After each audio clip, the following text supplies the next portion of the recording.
wrote a piece this morning in the Wall Street Journal talking about the difference between artificial intelligence and intelligence augmentation, Yes. AI versus IA. Well, you think IA is really what we're talking I about. think this is actually a really important point, because this topic can sometimes get easily turned sideways. You'll be in a conference, people say, oh no, AI is about replacing people, replacing jobs.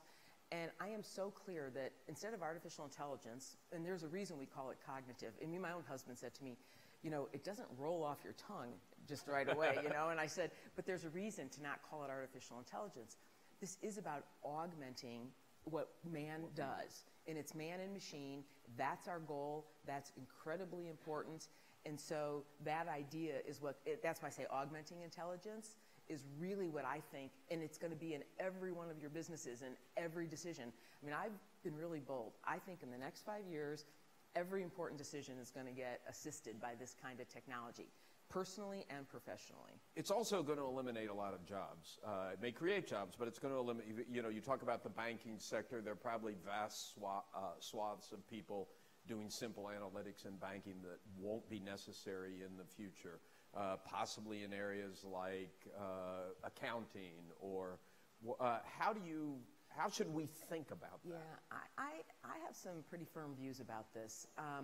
I think if you step back and you look at technology through every era, it has displaced jobs, but it has also created a lot of jobs. And I often remind people, I say, go back and think about, you know, farming.